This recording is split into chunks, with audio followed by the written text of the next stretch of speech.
नमस्कार, स्वागत है आपका TV9 भारतवर्ष के स्पेशल शो में। आपके साथ मैं हूं सुमेरा खान। मेरे साथ मौजूद हैं मेरे सहयोगी समीर और प्रीति। शुरुआत करते हैं इस वक्त की बड़ी खबर के साथ। यूपी के झांसी में मूसलाधार बारिश के बाद हर तरफ हाहाकार है। नदी नाले उफान पर हैं, हाईवे तालाब बन गया है। इस बीच कई लोग नहर में फंस गए तो कई गाड़ियां बहती बहती बची हैं। देखिए झांसी की फ्लड रिपोर्ट। भारी बारिश से नदी नाले लबालब हैं। पानी की वजह से रिहायशी इलाकों और तालाब के बीच दूरियां मिट चुकी हैं। गलियां, सड़कें, चौक सब पानी में डूबे हुए हैं। रास्ते दरिया बन गए हैं। चारों तरफ अथाह पानी दिख रहा है। तस्वीरें यूपी के झांसी की हैं। जल सैलाब के चक्रव्यूह में जिंदगी फंस रही है। बाइक हो या ट्रैक्टर, सबको इस सैलाब को पार करने में मुश्किल हो रही है। इस बीच एक शख्स भी इस दरिया में फंसा नजर आया। इस शख्स को वहां मौजूद लोगों ने बाहर निकाला और जैसे तैसे इस शख्स की जान बचाई। दहाड़ मारते सैलाब में जान हथेली पर रखकर लोग सड़क पार कर रहे हैं। गड्ढा है या सड़क, पहचान कर पाना बेहद मुश्किलों भरा है। ना कोई सिस्टम, ना कोई सरकार, ना कोई प्रशासन। बाढ़ में डूबे झांसी को कहीं से कोई राहत नहीं मिल रही है। नदी का पानी गांव शहर में घुसा तो हफ्तों से सब कुछ ऐसा ही है। झांसी के लोग बेइंतहा दर्द और परेशानी में जीने को मजबूर हैं। गाड़ियां बहते बहते बच रही हैं। लोगों की जिंदगी पर ब्रेक लगा हुआ है। पानी की ताकत के आगे सभी इंतजाम बौने साबित हो रहे हैं। दर्जनों गांव लबालब हैं। और झांसी में बेतवा नदी का जल स्तर बढ़ा हुआ है, जिसके बाद गांवों का संपर्क टूट गया है। हालात ये हो गए हैं कि लोगों को रोजाना नाव का सहारा लेना पड़ रहा है। तस्वीरें यूपी के झांसी की हैं, जहां बेतवा नदी में जल स्तर बढ़ने के बाद लोग जान हथेली पर रखकर बेतवा नदी पार करने को मजबूर हैं। मानसून के दौरान नदी से पीपा पुल हटा दिया जाता है, जिसके बाद झांसी के उद्यान गांव के लोगों के लिए नाव ही नदी पार करने का इकलौता सहारा बचती है। लोग नदी को अपनी साइकिल, बाइक और खुद नाव के सहारे पार करते हैं। उनका कहना है कि सरकार से कई बार गुहार लगाने के बाद भी कोई सुनवाई नहीं हुई। रास्ते से आने जाने में कभी डर नहीं लगता? क्यों नहीं लगता है? लेकिन कहाँ से निकले बताओ? अच्छा, कहाँ से निकले? तो स्कूली बच्चे हो गए, इसी से छोटे छोटे बच्चे भी निकल रहे हैं यहीं से। और मरीज वगैरह 11 बजे 10 बजे जब भी तबीयत खराब हो जाती है, जहाँ से लेके यहीं से आने पर। रात में कभी इमरजेंसी हो जाए? इमरजेंसी आ जाती है तो बच्चे डिलीवरी होती है तो लगाते हैं 100 होते हैं। हाँ, एम्बुलेंस नंबर, वो आ जाती है। अच्छा, कभी कोई प्रशासनिक अधिकारी यहाँ आया? कोई नहीं अभी। जनप्रतिनिधि, कोई सांसद, विधायक? कोई नहीं, कोई भी नहीं। प्रशासन हालात पर नजर रख रहा है और लोगों से भी सतर्क रहने की अपील की जा रही है। और अब खबर बारिश के बाद जिस तरह के हालात बाढ़ के बन रहे हैं उसकी खबर जम्मू कश्मीर की, जहां नदी नाले उफान पर हैं और बच्चे जान जोखिम में डालकर स्कूल जाने को मजबूर है। खबर कठुआ जिले से है। कठुआ में बारिश के बाद उफान, नदी में दहाड़ मारता सैलाब, जान जोखिम में डालकर नदी पार करते बच्चे। उफनती नदी को झूला पुल के सहारे पार करने की मजबूरी। तस्वीरें कठुआ के गांव घाट और गत्ता की हैं। 300 लोगों की आबादी वाले गांव में आवाजाही का इकलौता साधन इन दोनों यही झूला पुल है। स्कूली बच्चे अपनी जान जोखिम में डालकर झूला पुल से उफनती नदी को पार कर रहे हैं। 21वीं सदी के भारत में सिस्टम पर सवाल उठाती इन तस्वीरों को देखिए। रस्सी के सहारे बच्चे झूला वाले पुल पर बैठते हैं और फिर जान जोखिम में डालकर एक सिरे से दूसरे सिरे पर पहुंचते हैं। रास्ते में क्या होगा कोई नहीं जानता।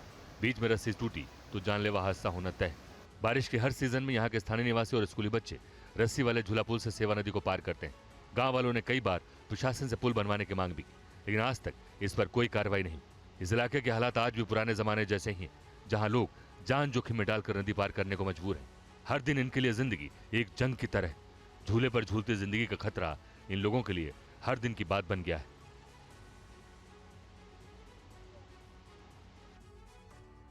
बीसलपुर बांध का गेट खोलने पर पानी की तेज धार में एक युवक बह गया। सिविल डिफेंस और एसडीआरएफ की टीमें युवक के लिए तलाशी अभियान चला रही हैं।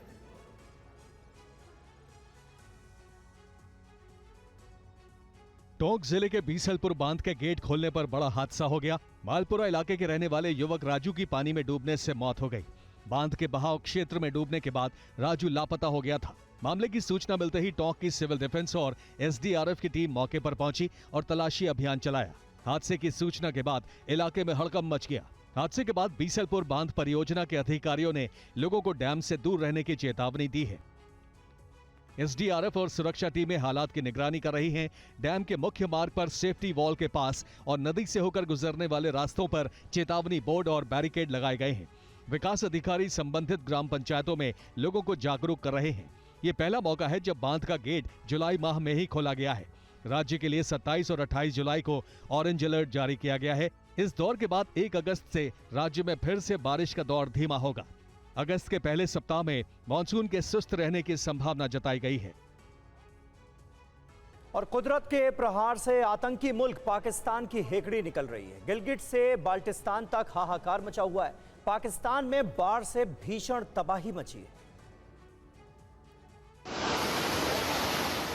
कुदरत का क्रोध देखकर पाकिस्तान कांप रहा है। सैलाब ने पाकिस्तान को मिटाने की कसम खाई है, जो पाकिस्तान पहले ही हलकान है।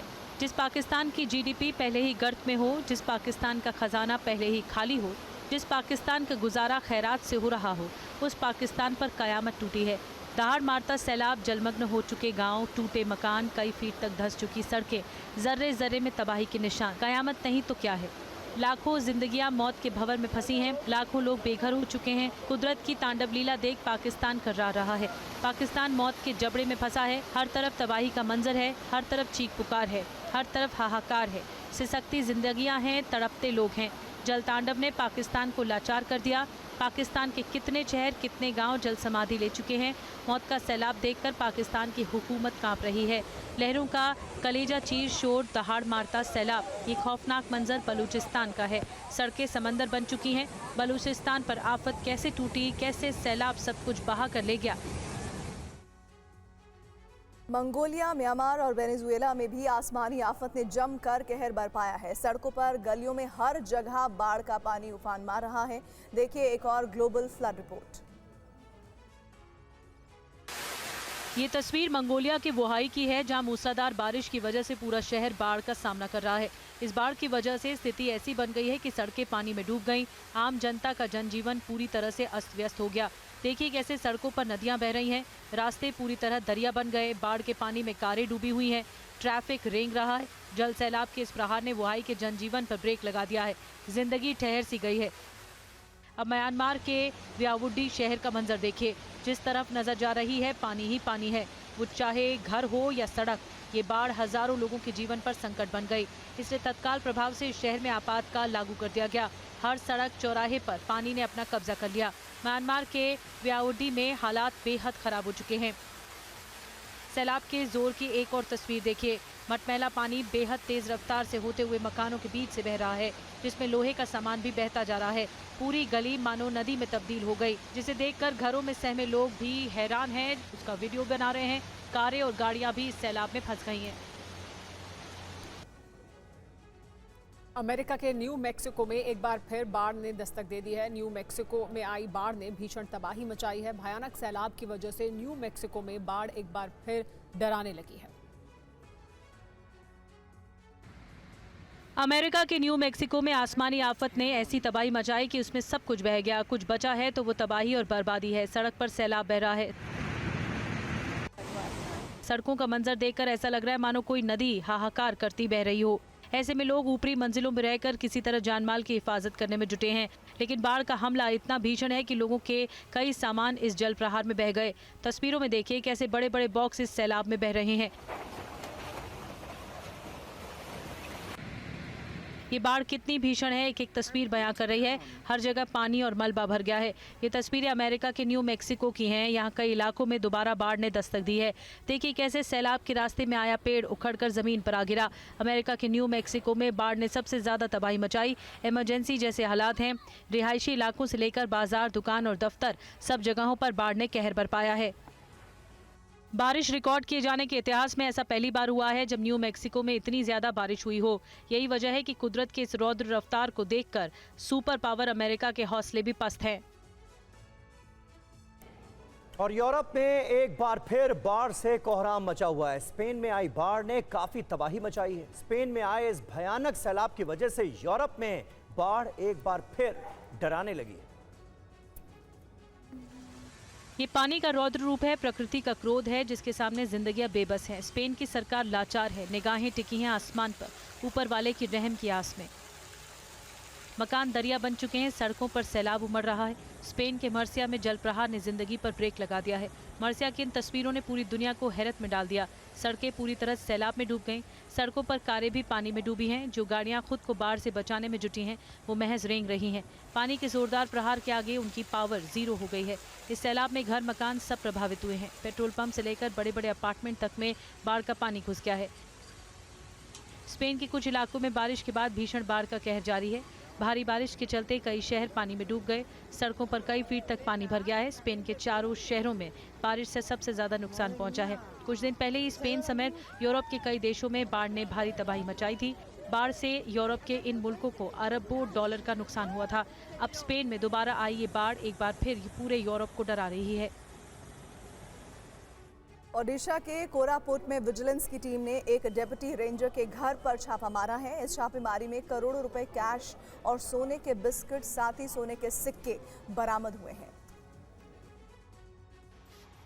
गिनते गिनते थक जाएंगे, लेकिन गिनती पूरी नहीं होगी। बेड पर कैश, अलमारी में कैश, जमीन पर बिखरे कैश। ये तस्वीर है ओडिशा के कोरापुट जिले की, जहां जयपुर फॉरेस्ट रेंज के डिप्टी रेंजर रामचंद्र नेपक के ठिकानों पर जब विजिलेंस की टीम ने छापामारी की तो सब हैरान रह गए। डिप्टी रेंजर रामचंद्र नेपक के एक ठिकाने से भारी मात्रा में कैश मिले। जानकारी के मुताबिक अब तक रामचंद्र नेपक के एक फ्लैट से 1,40,00,000 रुपए कैश बरामद किए हैं। इतना ही नहीं, सोने के 4 बिस्किट और 10-10 ग्राम के 16 सोने के सिक्के भी मिले हैं। दरअसल आय से अधिक संपत्ति के मामले में विजिलेंस की टीम ने डिप्टी रेंजर रामचंद्र नेपक के 6 ठिकानों पर एक साथ छापामारी की है और अभी उनकी संपत्तियों, बैंक खातों, दस्तावेजों की जांच का आकलन किया जा रहा है। अभियुक्त से पूछताछ की जा रही है। ओडिशा में सरकारी अधिकारियों के भ्रष्टाचार के खिलाफ विजिलेंस की ये बड़ी उपलब्धि मानी जा रही है। आने वाले दिनों में जांच से और भी चौंकाने वाली जानकारियां सामने आ सकती हैं। गुजरात के गांधीनगर में हिट एंड रन का मामला सामने आया है, जहां तेज रफ्तार कार ने एक बाइक को टक्कर मार दी। हादसे में 4 लोगों की जान चली गई। आप देखिए ये रिपोर्ट। बेकाबू कार ने बाइक को पीछे से टक्कर मार दी और टक्कर के बाद बाइक को काफी दूर तक घसीटती चली गई। हादसे में एक महिला समेत 4 लोगों की मौत हो गई, जबकि 3 लोग गंभीर रूप से घायल हो गए। ये खौफनाक हादसा गांधीनगर के रांदेसन के भाईजीपुरा इलाके में हुआ। दर्दनाक सड़क हादसे का वीडियो सामने आया है। वीडियो में देखिए कैसे तेज रफ्तार एक कार एक बाइक को पीछे से टक्कर मारती है। टक्कर के बाद बाइक 20 से 25 मीटर तक घिसट जाती है। हादसे के बाद कार की हालत देखकर आप इसकी स्पीड का अंदाजा लगा सकते हैं।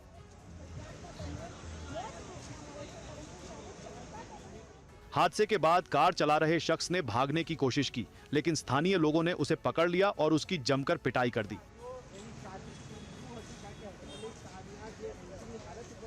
ड्राइवर की पहचान हितेश के रूप में हुई है। हितेश गांधीनगर का ही रहने वाला है। पुलिस के मुताबिक कार का ड्राइवर नशे में था। पुलिस ने कार के ड्राइवर को गिरफ्तार कर लिया है। मामले की तफ्तीश जारी है। और यूपी के कानपुर में भी भीषण सड़क हादसा हो गया। सड़क हादसे में कई लोग घायल हुए।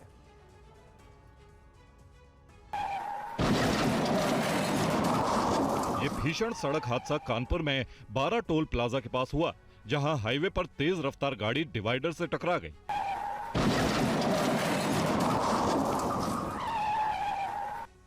सड़क हादसे का सीसीटीवी वीडियो सामने आया है। वीडियो में देख सकते हैं कि डिवाइडर से टकराने के बाद गाड़ी सड़क पर 5 से 6 बार चक्कर काटती हुई आगे बढ़ गई। बारिश हो रही थी, इस वजह से गाड़ी फिसलते हुए काफी दूर तक चली गई। डिवाइडर से टकराने के बाद गाड़ी की हालत देखकर आप इसकी स्पीड का अंदाजा लगा सकते हैं।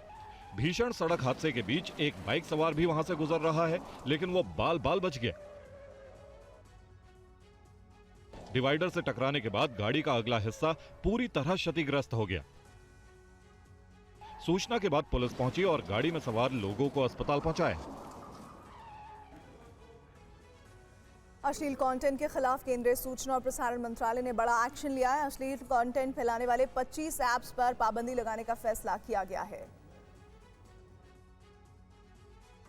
सोशल मीडिया पर अश्लील कंटेंट परोसने वालों की अब खैर नहीं है। सूचना प्रसारण मंत्रालय ने डिजिटल प्लेटफॉर्म्स पर अश्लील कंटेंट परोसने के आरोप में ऐसे 25 ऐप को बैन किया है, जो धड़ल्ले से अश्लील कंटेंट परोस रहे थे और कम उम्र के यूजर्स को टारगेट कर रहे थे। इनमें ऑल्ट, उल्लू, बिग शॉट्स, बूमैक्स, लुक एंटरटेनमेंट, अड्डा टीवी, मोजी फ्लिक्स और हिट प्राइम जैसे प्लेटफॉर्म्स शामिल हैं। इन ऐप्स को बिना किसी सेंसर और निगरानी के चलाया जा रहा था। और इन ऐप्स पर बिना सेंसरशिप के अश्लील वेब सीरीज रिलीज की जा रही थी, जो बच्चों और कम उम्र के लोगों तक आसानी से पहुंच रहा था।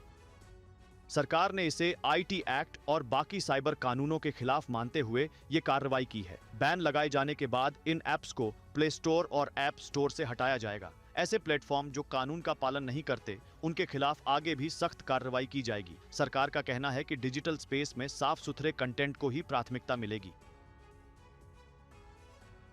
दिल्ली क्राइम ब्रांच ने 5 नाइजीरियाई नागरिकों को नशा तस्करी के आरोप में पकड़ा है। ये फूड डिलीवरी की तर्ज पर कोकेन और एमडीएमए जैसे नशे लोगों तक पहुंचाते थे। इनकी निशानदेही पर 100 करोड़ रुपए की ड्रग्स बरामद की गई है। दिल्ली में क्राइम ब्रांच की टीम ने इंटरनेशनल ड्रग सिंडिकेट का भंडाफोड़ किया है। पुलिस ने मामले में 5 नाइजीरियन तस्करों को गिरफ्तार किया है। इनकी निशानदेही पर 100 करोड़ रुपए मूल्य की ड्रग्स बरामद की गई है। पुलिस ने इनके पास से गांजा, कोकीन और एमडीएमए की खेप बरामद की है। पुलिस मामले की जांच कर रही है और गिरोह के दूसरे सदस्यों की तलाश जारी है। पुलिस के मुताबिक गिरोह के ज्यादातर सदस्य साउथ दिल्ली के इलाकों में तस्करी का काम करते हैं। का जो एक्टिविटी का एरिया है वो बेसिकली साउथ दिल्ली है और ये जो है सो इनके कुरियर हैं, नाइजीरियन ही कुरियर हैं जो ये ड्रग्स इनका छोटा साइज करके डिस्ट्रीब्यूट करते हैं। इसके अलावा और जो फर्दर इन्वेस्टिगेशन है वो भी जारी है और हम कोशिश करेंगे कि और भी लोगों को पकड़ें। नशा तस्करी के खिलाफ दिल्ली पुलिस इसे एक अहम सफलता मान रही है। इससे शहर में नशीले पदार्थों के कारोबार पर लगाम लगने की संभावना है। और आज शाम मोदी सरकार के वरिष्ठ मंत्रियों की एक बैठक होने जा रही है। अहम खबर सामने आ रही है। बैठक में राजनाथ सिंह, अमित शाह मौजूद होंगे। जेपी नड्डा, एस जयशंकर भी बैठक का हिस्सा होंगे। ऑपरेशन सिंदूर पर चर्चा को लेकर ये बैठक होने जा रही है। ऑपरेशन सिंदूर पर बीजेपी के वक्ताओं के नाम पर माना जा रहा है कि आज की इसी बैठक में मुहर लग जाएगी।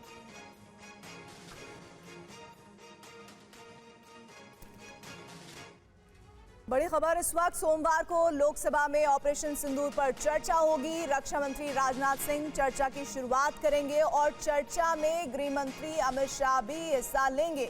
ऑपरेशन सिंदूर पर विदेश मंत्री एस जयशंकर भी बोलेंगे। प्रधानमंत्री मोदी चर्चा में हस्तक्षेप कर सकते हैं, ये बड़ी खबर इस वक्त आ रही है। आनंद प्रकाश पांडे इस वक्त हमारे साथ, हमारे सहयोगी इस खबर पर जुड़ रहे हैं। आनंद, जरा ये बताइए विस्तार से, ऑपरेशन सिंदूर को लेकर सत्ता पक्ष की तैयारी पूरी नजर आ रही है। ऐसे में आने वाला जो हफ्ता है वो कैसे महत्वपूर्ण होगा इस पूरे ऑपरेशन सिंदूर को लेकर और साथ ही वक्ताओं की नियुक्ति को लेकर? जी बिल्कुल, हम आपको बता दें अब से कुछ देर में एक बैठक होने वाली है गृह मंत्री अमित शाह के साथ, जिसमें जेपी नड्डा, संसदीय कार्य मंत्री समेत तमाम बीजेपी के वरिष्ठ नेता मौजूद रहेंगे। और इसमें जो बीजेपी के लोकसभा और राज्यसभा में जो ऑपरेशन सिंदूर पर जो चर्चा होने वाली है उसके वक्ताओं के नाम फाइनल किए जाएंगे। जो ये चर्चा दोनों सदनों में होने वाली है ये किसी नियम के तहत नहीं बल्कि एक विशेष चर्चा, स्पेशल डिस्कशन होगा और ऐसे इसमें बीजेपी और सरकार के जो बड़े मंत्री हैं सभी इसमें हिस्सा लेंगे। प्रधानमंत्री नरेंद्र मोदी से लेकर गृह मंत्री अमित शाह, विदेश मंत्री एस जयशंकर, बीजेपी के राष्ट्रीय अध्यक्ष और राज्यसभा में नेता सदन जेपी नड्डा समेत तमाम जो बड़े मंत्री हैं वो सभी इस डिस्कशन में हिस्सा लेंगे, क्योंकि सरकार का ये मानना है कि ऑपरेशन सिंदूर जो है वो एक सबक सिखाया था हमारी सेनाओं ने पाकिस्तान को और एक न्यू नॉर्मल सेट किया था। तो ऐसे में ये इसको सेलिब्रेट करने का मौका है और सरकार अपने सभी बड़े मंत्रियों को उतारेगी दोनों सदनों में बात रखने के लिए, सेना के शौर्य को बताने के लिए और किस तरह से जो मौजूदा सरकार है कैसे उसे डिसिसिव एक्शन लिया और डिसिसिव फैसले लिए। जी आनंद, शुक्रिया इस जानकारी के लिए। तो तमाम बड़े जो मंत्री हैं वो आपको लोकसभा में सदन में नजर आएंगे और साथ ही साथ ऑपरेशन सिंदूर पर खुलकर अपनी बात को, सत्ता पक्ष के बात को रखेंगे। साथ ही जानकारी ये कि प्रधानमंत्री मोदी भी इस चर्चा में हस्तक्षेप कर सकते हैं। इस बीच जस्टिस वर्मा के मुद्दे पर सूत्रों से बड़ी खबर मिल रही है। विपक्ष का प्रस्ताव राज्यसभा में स्वीकार नहीं होगा। समिति बनाने का निर्णय लोकसभा स्पीकर करेंगे। समिति पर राज्यसभा की सहमति होगी। तो विपक्ष का प्रस्ताव राज्यसभा में अस्वीकृत कर दिया गया है। इस पर और ज्यादा जानकारी के लिए हमारे साथ जुड़ गए TV9 भारतवर्ष के पॉलिटिकल एडिटर अमोद राय। अमोद, ये एक बड़ा मुद्दा था जिसके बारे में बार बार कहा जा रहा है कि उपराष्ट्रपति के साथ जो विवाद बढ़ा उसको लेकर इस मुद्दे को भी एक बड़ा कारण माना जा रहा था। अब इसे अस्वीकार कर दिया गया है। क्या कुछ कहा गया और क्या हुआ है?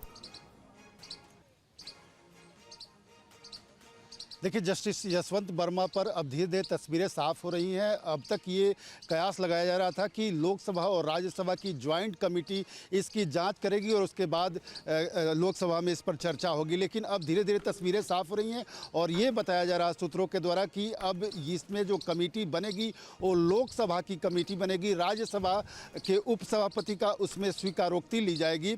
लेकिन महत्वपूर्ण बात यहाँ ये है कि जो सरकार के सूत्रों से जानकारी मिल रही है उसके मुताबिक उपराष्ट्रपति धनखड़ ने इसको स्वीकार नहीं किया था, इसको एडमिट नहीं किया था सदन के पटल से, और न ही इसके लिए मोशन मूव हुआ था। लिहाजा इसको लेकर जो एक पहले से कन्फ्यूजन चला रहा था कि क्या दोनों सदनों की ज्वाइंट कमेटी इसकी जांच करेगी, तो उस पर से अब पर्दा हटने जा रहा है और हटता हुआ दिख रहा है। अब इसमें मोटा मोटी ये फैसला हो रहा है और तय किया जाना बस बाकी है, इसकी घोषणा बाकी है कि लोकसभा की समिति इसकी जाँच करेगी और इसकी कार्रवाई लोकसभा में ही होगी, और बाद में जब एक बार लोकसभा से इसको पास कर दिया जाएगा फिर उसके बाद राज्यसभा में जाएगी, जिसको लेकर माना जाता है कि उपराष्ट्रपति धनखड़ से सरकार की नाराजगी और तलखी भी चल रही थी, तो उस पर से एक तरह से पर्दा हट गया है। और जैसे ही ऑपरेशन सिंदूर पर डिस्कशन खत्म होगा 16-16 घंटे के बाद, यानी मंगलवार को शाम तक ये चर्चा खत्म होगी, बुधवार से इस पर प्रक्रिया आरंभ हो सकती है। बुधवार को जस्टिस वर्मा को लेकर समिति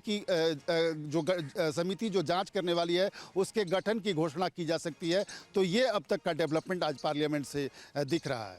तो बहुत शुक्रिया अमोद इस पूरी जानकारी के लिए। और वहीं संसद को सुचारू रूप से चलाने के लिए लोकसभा स्पीकर ने आज सर्वदलीय बैठक बुलाई। बैठक में सभी दलों ने सहमति जताई। सोमवार से ऑपरेशन सिंदूर पर चर्चा होगी। सूत्रों के हवाले से खबर है कि एसआईआर के मुद्दे पर कोई चर्चा नहीं होगी। तरीके से संसद के मानसून सत्र में हंगामे का दौर आज भी जारी रहा। लगातार 5वें दिन दोनों ही सदनों की कार्यवाही सुचारू रूप से नहीं चल सकी। लोकसभा और राज्यसभा में एसआईआर प्रक्रिया को लेकर नारेबाजी और प्रदर्शन किया गया। लगातार हो रहे हंगामे को टालने के लिए सत्ता पक्ष की तरफ से कवायद शुरू कर दी गई। केंद्रीय मंत्री किरेन रिजिजू ने खुद मोर्चा संभाला और लोकसभा में नेता प्रतिपक्ष राहुल गांधी और राज्यसभा में प्रतिपक्ष के नेता खरगे से मुलाकात की। वहीं स्पीकर ओम बिरला के नेतृत्व में सर्वदलीय बैठक हुई, जिसमें सभी सांसदों के बीच संसद की कार्यवाही सुचारू तरीके से चलाने पर सहमति बन गई। अब सोमवार को ऑपरेशन सिंदूर के मुद्दे पर चर्चा होगी, लेकिन विपक्ष एसआईआर मुद्दे पर भी चर्चा की मांग कर रहा है। आदरणीय अध्यक्ष महोदय ने कोशिश की सभी दलों को बुलाकर एक बैठक हो, लेकिन उस बैठक के बाद भी कुछ नया हमें जानने को नहीं मिला है। सरकार अपनी राय स्पष्ट नहीं कर रही कि एसआईआर जो आज चुनाव आयोग कहना चाहता है कि पूरे देश भर में लागू होगा, उस पर सदन के अंदर चर्चा होगी कि नहीं होगी। कांग्रेस सांसद राहुल गांधी ने कहा कि जाति जनगणना को लेकर हमने और कांग्रेस ने एक गलती की। राहुल ने कहा कि ओबीसी का संरक्षण हमें जिस प्रकार से करना चाहिए था हमने नहीं किया। उन्होंने कहा कि उस समय मैंने जाति जनगणना नहीं कराई, लेकिन अब और अच्छी तरह करवा रहा हूं। एक चीज मैंने मिस कर दी, एक गलती मैंने की। क्या थी? जो ओबीसी वर्ग है उसका जिस प्रकार से मुझे प्रोटेक्शन करना था मैंने नहीं किया। उस समय मुझे गहराई से नहीं समझ आई। मैं स्टेज से कह देता हूं कि 10 साल पहले, 15 साल पहले मैं तभी जाति जनगणना करा देता। वो निकल गया और मैं स्टेज से कह रहा हूं वो गलती है मेरी, और कांग्रेस पार्टी की गलती नहीं है, मेरी गलती है, और इस गलती को मैं ठीक करने जा रहा हूं कि अगर उस समय जाति जनगणना करवा दिया होता तो जैसा मैं अब जाति जनगणना कराऊंगा वैसा नहीं होता। बिहार विधानसभा के मॉनसून सत्र के आखिरी दिन आज जमकर हंगामा हुआ। नीतीश हाय हाय करने वाले विपक्षी विधायकों को मुख्यमंत्री नीतीश कुमार ने अपने चिर परिचित अंदाज में पलटवार दिया। उन्होंने क्या कहा, आइए सुनिए। घाय घाय सुनिए पूरा घाय घाय है। अरे पूरा घाय घाय है। नेता मुख्यमंत्री जी बोल रहे हैं, सुनिए। एक ही तरह का आई पहले पहनते थे, ये कपड़ा जो पहने हो सब, तो जो ही कह गई होंगी तो उसी तरह से सब पहने हो। अलग अलग पार्टी वाला यही पहन बिहार की जनता को जवाब वही है विधानसभा में जवाब दीजिए। नाम सब आराम पहन करके चल रहे हो। और ऐसा पहले होता था, हर दिन खाली यही है भाई, सुनिए कर रहे हैं, नेता बोल रहे हैं। आप जब तक सुनना चाहिए तो सुनते नहीं है। एक एक बात को सुनना चाहिए और अपनी बात यहाँ कहना चाहिए, लेकिन सुन ही नहीं रहे। सदन नेता बोल रहे हैं, आप लोग सुन नहीं रहे हैं। क्या चाहते हैं क्या? और कानपुर देहात के अकबरपुर कोतवाली में उस समय हड़कंप मच गया जब यूपी सरकार की मंत्री प्रतिभा शुक्ला खुद थाने पहुंचकर धरने पर बैठ गईं। मंत्री जी का कहना है कि पुलिस ने बीजेपी कार्यकर्ता पर झूठा मुकदमा दर्ज किया। कोतवाली के बाहर धरने पर बैठी ये यूपी की महिला कल्याण और बाल विकास राज्य मंत्री प्रतिभा शुक्ला है, जो कानपुर देहात के अकबरपुर कोतवाली के इंचार्ज इंस्पेक्टर सतीश सिंह के खिलाफ धरने पर बैठ गई हैं। मंत्री जी के धरने पर बैठते ही कार्यकर्ता नारेबाजी करने लगे और पुलिस प्रशासन हैरत में पड़ गया। राज्य मंत्री ने पुलिस की कार्यशैली पर सवाल उठाए। मंत्री जी ने कोतवाली प्रभारी सतीश सिंह पर बीजेपी कार्यकर्ताओं के खिलाफ झूठा SC/ST एक्ट का मुकदमा दर्ज कराने का आरोप लगाया है। धरने के दौरान कई अधिकारियों ने मंत्री प्रतिभा शुक्ला को मनाने की कोशिश की, लेकिन वो इंस्पेक्टर को तुरंत हटाए जाने की बात पर अड़ी रही। मामले में कार्रवाई के आश्वासन के बाद मंत्री ने धरना खत्म किया और कहा कि आश्वासन मिला है कि जांच के बाद इंस्पेक्टर के खिलाफ कार्रवाई की जाएगी। इसके साथ ही जिन लोगों पर फर्जी मुकदमे लगाए गए हैं वो भी हटाए जाएंगे। मंत्री जी का कहना है कि अगर समय पर सुधार नहीं हुआ तो जनता का पुलिस से भरोसा उठ जाएगा। बड़ी खबर इस वक्त बिहार में SIR पर चुनाव आयोग का बयान। 7 करोड़ 23 लाख वोटरों ने SIR पर भरोसा जताया है। इलेक्शन कमीशन ने कहा कि SIR में 7 करोड़ 23 लाख मतदाता शामिल हुए हैं और इलेक्शन कमीशन ने यह भी बताया कि अब तक बिहार के 99.86% वोटर कवर किए जा चुके हैं। 24 जून 2025 से अब तक वोटर लिस्ट में करीब 22 लाख मृतकों के नाम मिले हैं। करीब 7 लाख मतदाताओं के वोट एक से ज्यादा जगह पाए गए हैं। करीब 35 लाख मतदाता अपने पते पर नहीं मिले हैं। पीयूष पांडे इस वक्त हमारे साथ, हमारे सहयोगी जुड़ रहे हैं। पीयूष, बिहार में इस वक्त ये सबसे गर्म मुद्दा है जिसको लेकर इलेक्शन कमीशन ने ये डेटाबेस सामने दिया है। ऐसे में आपको लगता है कि वो जो संतुष्टि जिसका इंतजार विपक्ष इलेक्शन कमीशन के उस स्टेटमेंट से कर रही थी, ये डेटा वो दे पाएगा? देखिए, विपक्ष का संतुष्ट होना या ना होना विपक्ष पर डिपेंड करता है। मसला ये है कि इसको राजनीतिक मुद्दा बनाया गया और लगातार चुनाव आयोग ये स्पष्ट कर रहा है कि वो कानून के मुताबिक सभी चीज़ें कर रहा है और सुप्रीम कोर्ट भी ये मसला लंबित है। आज जो आंकड़े चुनाव आयोग की तरफ से दिए गए हैं उसमें ये साफ कर दिया गया है कि 99.86% मतदाताओं ने भरोसा जताया है SIR पर। सिर्फ 1.2 लाख मतदाता ऐसे हैं जिन्होंने अभी तक फॉर्म नहीं भरा है और आज देर रात तक भी वो फॉर्म लिए जाएंगे। सबसे अहम बात यह है कि जो 7.23 करोड़ लोगों के फॉर्म लिए गए वो डिजिटलाइज भी किए जा चुके हैं। उनका प्रारूप अब मतदाता सूची में शामिल कर दिया जाएगा और इसके बाद 1 अगस्त को मसौदा जारी किया जाएगा। ये मसौदा जारी किए जाने के बाद ये संभावना बनती है कि जो विपक्ष है वो संतुष्ट हो, क्योंकि विपक्ष को ये लग रहा है कि बड़े पैमाने पर मतदाताओं का जो है नुकसान होगा, उनको मताधिकार करने को नहीं मिलेगा। जबकि दूसरी तरफ जो चुनाव आयोग है वो ये साफ कर रहा है कि विदेशी मृत और एक जगह से दूसरी जगह जा चुके या प्रवास कर चुके और या फिर स्थायी तौर पर जो प्रवास कर चुके हैं या जिनके डबल वोट हैं उनको हटाने के लिए ये प्रक्रिया अपनाई जा रही है।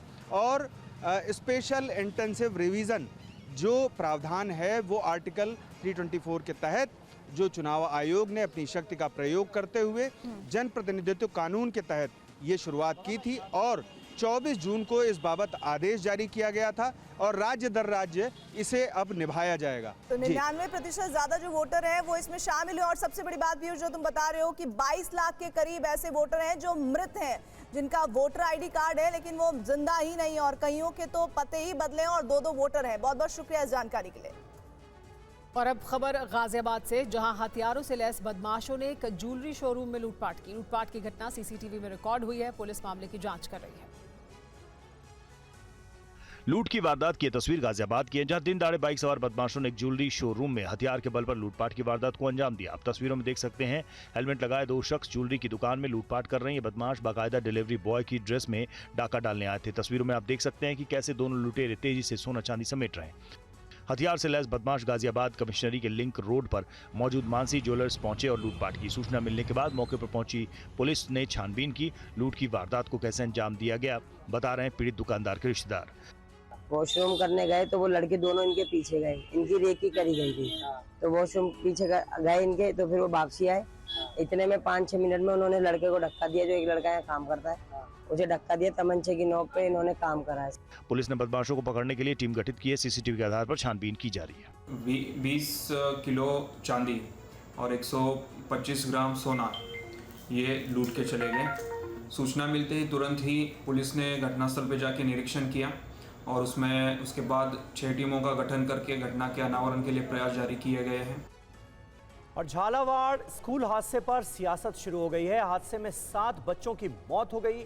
सत्ता पक्ष और विपक्ष मामले को लेकर एक दूसरे पर आरोप लगा रहे हैं। जो काम अति आवश्यक थे वो उन कामों में भी इन्होंने गड़बड़ियां कर दी और स्कूल जैसी बिल्डिंग में भी इन्होंने कोई कमी छोड़ दी। नुकसान है तो ये मैं मानता हूं कि इनकी खामियां हैं जो धीरे धीरे सामने आ रही है। कांग्रेस काल में जो भ्रष्टाचार है वो खुल के सामने आ रहा है धीरे धीरे, तो इन पर जांच होगी और जो भी संबंधित इससे संबंध रखने वाले जो लोग थे, बनने अधिकारी से लेकर ठेकेदार तक, उन सब पर कार्रवाई होगी। दिन भर सचिवालय में बैठकर कांग्रेस के पूर्व मुख्यमंत्री पर, कांग्रेस के पूर्व मंत्रियों पर, कांग्रेस के पूर्व मुख्यमंत्री पर, कांग्रेस के नेताओं पर, पूर्व विधायकों पर, सब पर आप पत्थर फेंकते हो। दिन भर पत्थर फेंकोगे और डराते रहते हो कहीं भी दंगा कराना। अब ये हिंदू मुसलमान कर नहीं सकते, इसलिए बस ये इस तरह की बातें कर रहे हैं कांग्रेस पे, और जहां हिंदू मुसलमान करना है वहां दंगा करा देते हैं। काम ही नहीं किया है 2 साल में, मजे कर रहे हैं। सिर्फ भ्रष्टाचार की भीड़ चढ़ गई ये सरकार। बिना पैसे दिए काम नहीं होता। आप दे देते, आप बिल्डिंग ठीक करते। हमारे टाइम पे हमने छत तो नहीं गिराई, तुमने छत गिरा दी। जम्मू कश्मीर के कठुआ में एक स्कूल बस पलटने से उसमें सवार बच्चे घायल हुए हैं। घायल बच्चों को इलाज के लिए अस्पताल में भर्ती कराया गया है। वीडियो जम्मू कश्मीर के कठुआ का है, जहां स्कूल बस पलटने की वजह से हादसा हो गया। हादसे में बस में सवार 7 बच्चे घायल हो गए। घटना के तुरंत बाद राहत और बचाव कार्य शुरू कर दिया गया। आसपास के लोगों ने बच्चों को निकालकर तुरंत अस्पताल पहुंचाया, जहां उनका इलाज जारी है। घटना की सूचना मिलते ही बच्चों के माता पिता अस्पताल में जमा हो गए। सभी अपने बच्चे के लिए परेशान थे। प्रशासन ने सहायता के लिए अतिरिक्त कर्मचारियों को तैनात किया है। तो सभी ठीक है? अभी सभी ठीक है, थोड़ी लगी है। तो किन्होंने निकाला बच्चों को उसमें से, गाड़ी में से? मैंने निकाला और जो अंकल थे उधर थोड़ी थे इधर उन्होंने निकाला। तो क्या कोई ब्रेक वगैरह कह रहे फेल हो गया कुछ? फेल नहीं हुआ, तो ब्रेक का शू नीचे गिर गया था, वो ब्रेक नहीं लगी थी। तो कनेक्टर था वो गाड़ी में? छोटी गाड़ी थी, तो सिर्फ ड्राइवर थे। ड्राइवर में पीछे करते हुए गाड़ी गिर गई। अभी ठीक है सभी बच्चे? अभी ठीक। तो गाड़ी में से किसने निकाला? पास के अंकल आए थे, अभी सभी ठीक है? हादसे का शिकार हुए ज्यादातर बच्चे प्राइमरी कक्षाओं के हैं। पुलिस ने भी केस दर्ज कर मामले की जांच शुरू कर दी है। बांसवाड़ा का चलता फिरता सरकारी स्कूल सवाल उठा रहा है। स्कूल की इमारत पूरी तरह टूट चुकी है। ऐसे में ये स्कूल गांव के किसी घर में जैसे तैसे लगता है। देखिए ये पूरी खबर। खंडहर बनी चुकी स्कूल की इमारत, हर तरफ बिखरे अवशेष, अपनी बदहाली पर आंसू बहाता एक सरकारी स्कूल। तस्वीरें राजस्थान के बांसवाड़ा की है। इस स्कूल की इमारत अब पूरी तरह बर्बाद हो चुकी है। बावजूद इसके 25 से ज्यादा छात्रों वाला ये स्कूल हर दिन किसी न किसी के मकान में चल रहा है।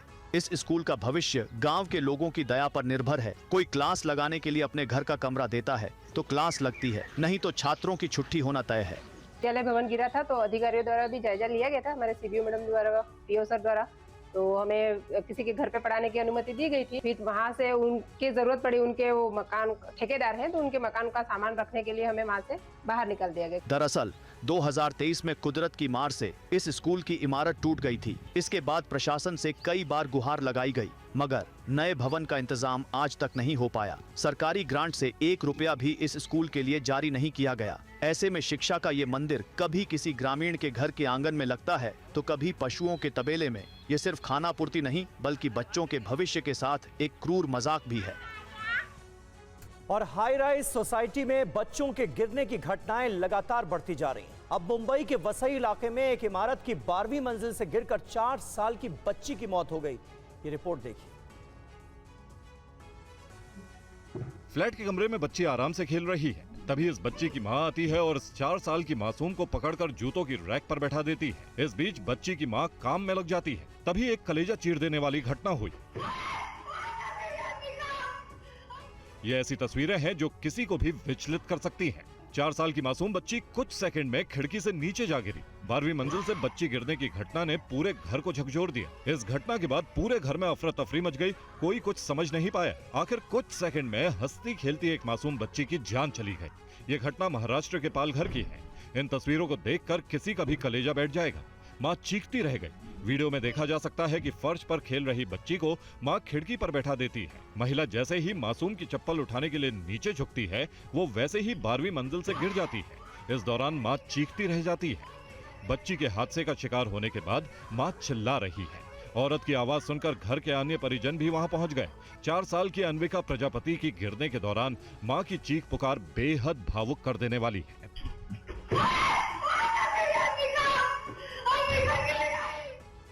चंडीगढ़ में बाइक सवार बदमाशों ने एक प्रॉपर्टी डीलर की हत्या कर दी है, जिसके बाद मौके से वो फरार हो गए।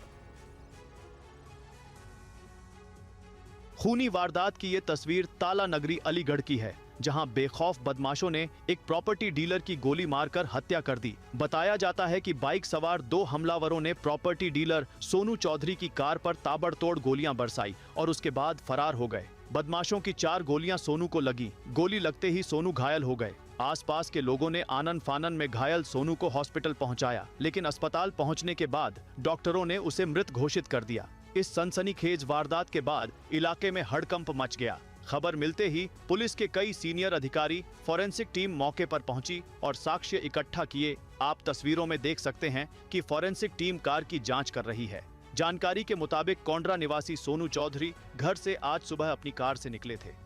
वो गांव से महज कुछ दूर मदर टच स्कूल के पास पहुंचे ही थे कि बाइक सवार 2 बदमाशों ने उनकी कार को घेर लिया और ताबड़तोड़ फायरिंग शुरू कर दी। गोलियों की तड़तड़ाहट सुनकर आसपास के लोग मौके पर पहुंचे, लेकिन तब तक सोनू चौधरी लहूलुहान होकर गिर पड़े थे। पटना के मनेर में अपराधियों ने एक युवक की हत्या कर दी। अपराधियों ने युवक की हत्या के बाद उसके शव को ईंट भट्टे के पास फेंक दिया। बिहार में अपराधी बेखौफ है। अपराध की बढ़ती घटनाओं को देखकर ऐसा लग रहा है जैसे उन्हें पुलिस से कोई डर नहीं है। शायद यही वजह है कि अपराधी एक के बाद एक लगातार खूनी वारदात को अंजाम दे रहे हैं। पुलिस के तमाम प्रयासों के बावजूद हत्या की घटनाओं पर लगाम लगती नहीं दिख रही है।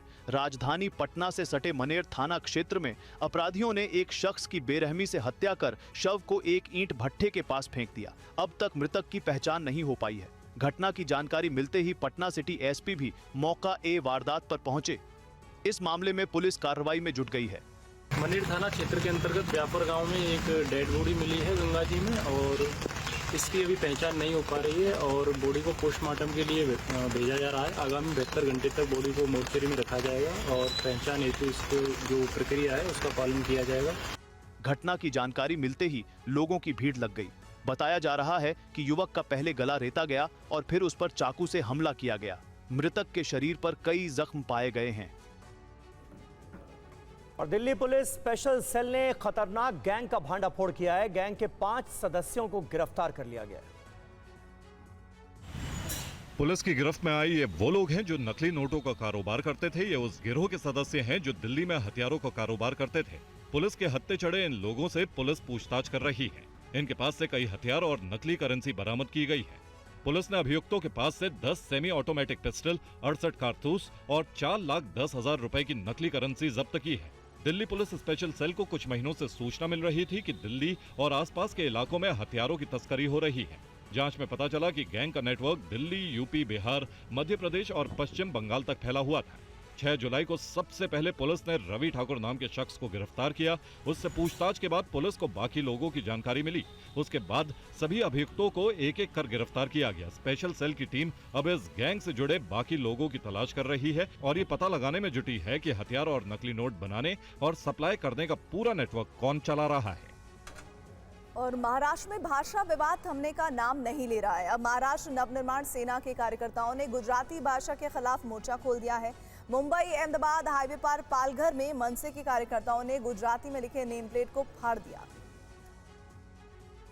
महाराष्ट्र में जारी भाषा विवाद के बीच अब मुंबई अहमदाबाद हाईवे पर जितने भी गुजराती ढाबे हैं, जो गुजराती साइन बोर्ड है, उसे हटाने को लेकर महाराष्ट्र नवनिर्माण सेना यानी मनसे के जो कार्यकर्ता हैं वो आक्रामक हो चुके हैं। इस वक्त आप तस्वीरों में देखिए कि इस वक्त हम मौजूद हैं मुंबई के वसई इलाके में, जहां पर आप तस्वीरें देखिए कि मनसे के कार्यकर्ता जो गुजराती साइन बोर्ड है उसे हटाने के लिए आक्रामक हो चुके हैं। और ये देखिए तस्वीरों में इसे फाड़ते हुए दिखाई दे रहे हैं। और इन मनसे कार्यकर्ताओं का यही कहना है कि महाराष्ट्र में रहना, पहला जो नाम होता है वो मराठी में आना चाहिए, जो GR है वो मराठी में होना चाहिए। इस तरीके से भाषा विवाद का जो इन दिनों विवाद चल रहा है पूरे महाराष्ट्र में, उसके बाद महाराष्ट्र नवनिर्माण सेना के कार्यकर्ता अब अलग अलग हिस्सों में अलग अलग तरीकों से रोष प्रदर्शन होते हुए दिखाई दे रहे हैं। और ये देखिए तस्वीरों में किस तरह से एक मनसे के जो कार्यकर्ता हैं वो इस वक्त यहाँ पर पहुँचे हुए हैं और ये गुजराती जो नेम बोर्ड लगा है उसे फाड़ते हुए दिखाई दे रहे हैं। हिमाचल प्रदेश के कुल्लू में बिजली महादेव रोपवे प्रोजेक्ट के खिलाफ महिलाओं ने प्रदर्शन किया। संघर्ष समिति और मंदिर कमेटी ने इस प्रोजेक्ट को बंद करने की मांग की। 60 सेकंड में देखिए ये पूरी खबर।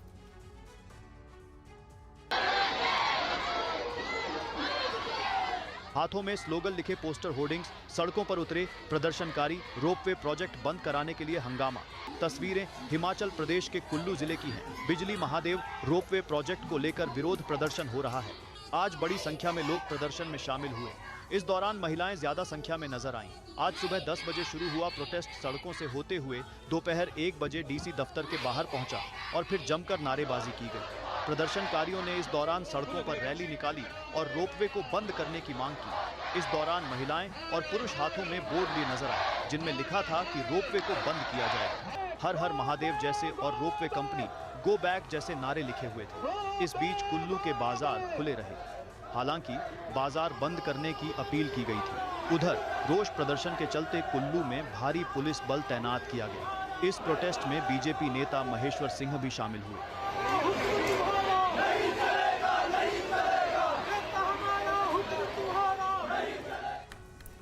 देश भर के रेल यात्रियों के लिए खुशखबरी है। भारत की पहली हाइड्रोजन ट्रेन आने वाली है। चेन्नई में देश के पहले हाइड्रोजन चालित कोच का सफल टेस्ट हुआ है।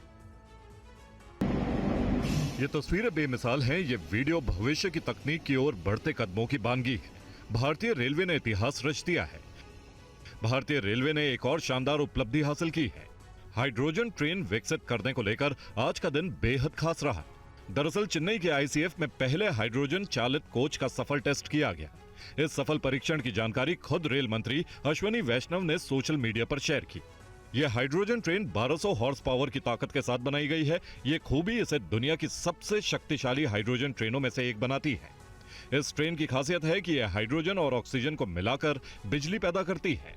इससे भविष्य में डीजल और कोयले जैसे पारंपरिक ईंधनों पर निर्भरता भी कम होगी। यानी ये ट्रेन पूरी तरह प्रदूषण मुक्त है। इस ट्रेन का पहला ट्रायल जींद सोनीपत रूट पर होगा। इस कामयाबी के साथ भारत उन चुनिंदा देशों में शुमार हो गया है जो हाइड्रोजन ट्रेन जैसी आधुनिक और पर्यावरण के लिए अनुकूल तकनीक पर काम कर रहे हैं। जर्मनी, फ्रांस, स्वीडन और चीन के बाद अब भारत भी इस लिस्ट में शामिल होने वाला देश बन गया है। वायुसेना को ताकत देने के लिए लाइट कॉम्बैट एयरक्राफ्ट तेजस MK-1A जल्द परवाज भरता नजर आएगा। मेक इन इंडिया पहल के तहत निर्मित तेजस MK-1A की विंग असेंबली का पहला सेट HAL को सौंपा गया है। रक्षा क्षेत्र में आत्मनिर्भरता के लिए मोदी सरकार ने मेक इन इंडिया के तहत आधुनिक हथियार और रक्षा उपकरण बनाने के मकसद से निजी क्षेत्र को शामिल किया। भारतीय वायुसेना को ताकत देने के लिए बनाए जा रहे तेजस Mark 1A light combat aircraft का उत्पादन निजी क्षेत्र के सहयोग से HAL कर रहा है। मेक इन इंडिया पहल के तहत जानी मानी निजी इंजीनियरिंग कंपनी L&T ने तेजस Mark 1A के पहले wing set Hindustan aeronautics limited को सौंपे हैं। फिलहाल L&T हर साल 4 विंग सेट बनाएगी, लेकिन जल्द ही इनकी संख्या बढ़कर 12 विंग सेट सालाना हो जाएगी। तेजस के लिए Lakshmi machine workers air intake assembly, alpha Tocol rear fuselage assembly, Amphenol loom assembly, Tata advance systems fin और rudder assembly, VEM technology centre fuselage assembly और लार्सन एंड टर्बो विंग असेंबली बना रहे हैं। तेजस की असेंबली HAL कर रहा है। फरवरी 2021 में रक्षा मंत्रालय ने HAL से 83 तेजस MK-1A जेट की खरीद के लिए 48,000 करोड़ का समझौता किया था। MiG-21 के रिटायर होने के बाद उसकी जगह लेने वाला LCA तेजस आधुनिक खूबियों से लैस है।